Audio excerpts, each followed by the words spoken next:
Hello, Latinos in Clinical Research. Welcome back to another episode of our series, Career Pathways in Clinical Research. So today we've got the most Latino of all of us, Sauber.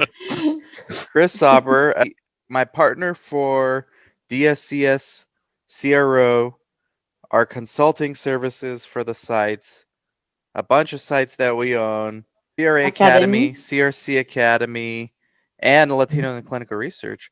But what was your major in college? You come from like computer system background. software. Yeah. Computer software. Computer system software, yes. So what is that? Like that's It's a cheap man's computer science. First job out of that was actually a business to business sales job. I stayed there for quite B2B, a while. B2B sales. Yeah, stayed there for quite a while. Took a vacation to California back in 2006. 2006, came down to California, loved it. We came down here from Washington State. And at the time, my uncle was employed at a large company. And he said that he could onboard me there if ever I wanted to move to California, no problems. You can give me any position I wanted. It's like, really? It's like, yeah, what do you make in Washington? I told him, and he's like, yeah, I could pay you more than that. And we moved to California, and on the way down, and this is during the economic disaster, right? This was 2008, early 2008. On the way down, so we U-hauled it down, right? Took us about a week to get from Washington to California because I had little kids. During that week, my uncle was fired from his job. No way. Yeah. So wow. Economic disaster, right? Wow. Nobody's hiring, and I have no job. Wow. And right? California. Wow. Moving to California, right? And so I finally just had to take anything I could find, and it was a position I just did not care for. It was a different kind of sales that I don't care for. It was B2C. I don't care for B2C sales, right? It's hard. B2C is hard. Yeah, but thankfully it was a manager position. But I still don't like that. It's like I just have never cared for that. Trust me, I tried everything. It was just the time, right? It was 20% unemployment or 25% it was unemployment bad back in California. Then. Yeah, I think it was worse then than it is now as far as finding employment. Now we're in a time where people don't want to work, but there's plenty of jobs. Exactly.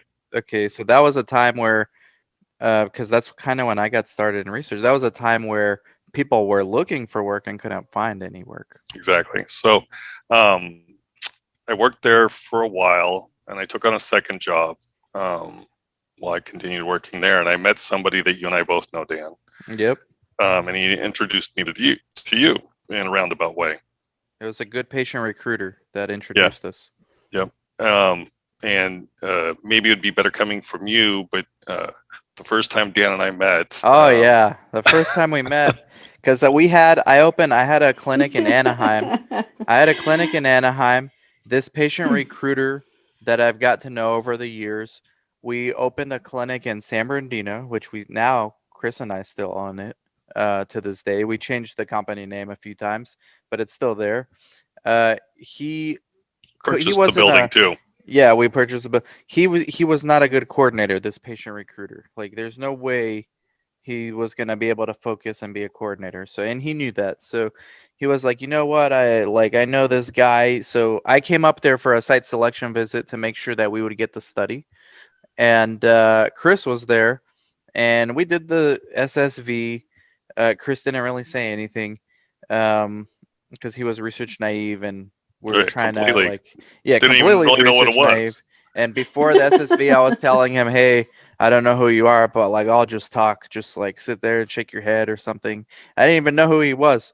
And then the SSV was over. I think we got the study, or it went well. We did. And then I wanted to leave. I wanted to get out of there because I wanted to come back and not be in traffic. And that San Bernardino clinic was like a stepchild. Like, you just go there when I have to, and then just get out of there. He comes up to me and says, hey, mind you, I just want to let you know I've never failed at anything in my life. That's not exactly what I said. That's not exactly what I said. It's close. That's how I remembered it. What did anything you say? I've put my mind to.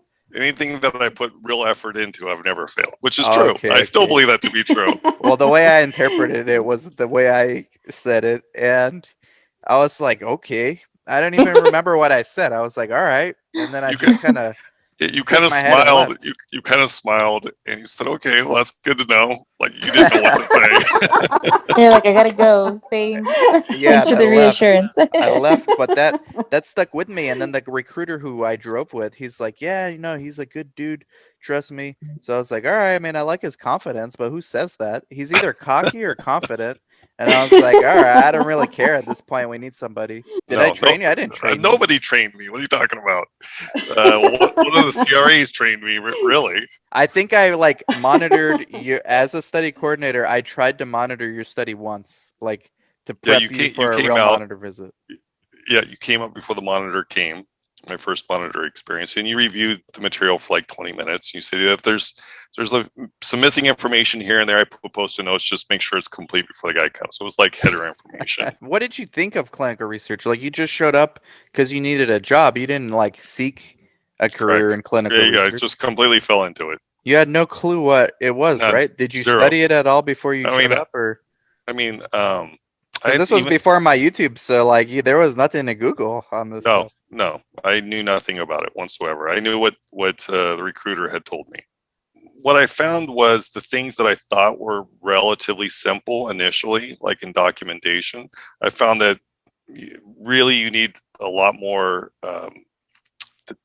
detail, material, explanation than I initially had thought.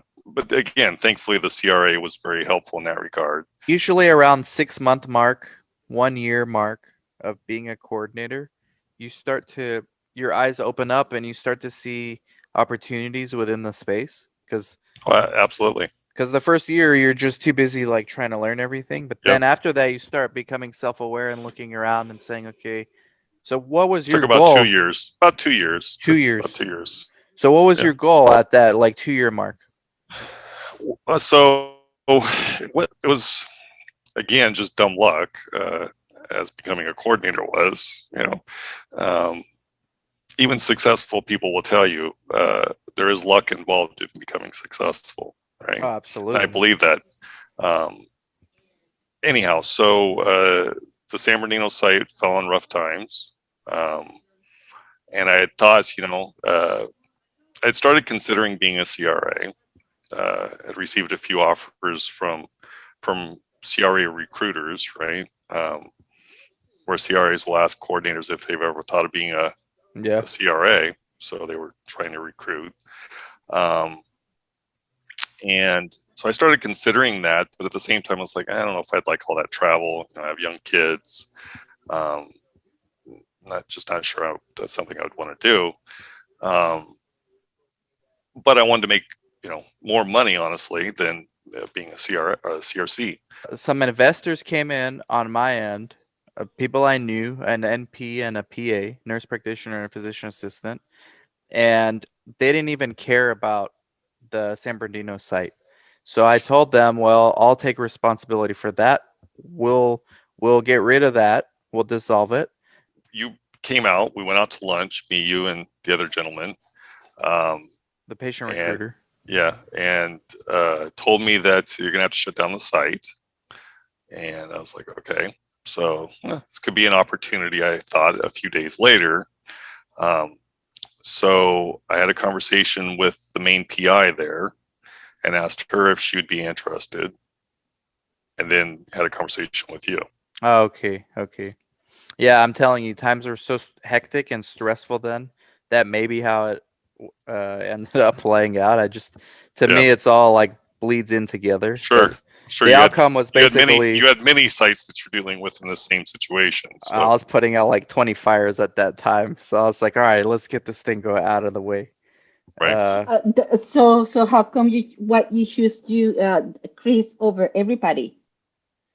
Say, Because there was two coordinators there. Why did I choose you? well, you wound up choosing both Yeah. because one of the partners didn't work out, and I mentioned that other person. I said I think she would be a good fit. And you were like, yeah, I think you're right. So we talked to her. Yeah, one of the partners didn't work out. Chris brought in the other coordinator, but it was really going to be only Chris because he was generalist. I mean, all the stuff we talk about, he was the more of the generalist. He knew how to do sales to recruit patients. He knew how to handle SSVs better than the other coordinator. He probably was just as good, if not better, on the coordinating side. I was doing budgets too at that time. Yeah, and budgets. So it was, to me, it was like what we tell our students all the time, Monica. Like, the generalists are the ones when times get tough. The generalists are the ones that keep their jobs or get the opportunity. So that's Chris, actually, a perfect example of that.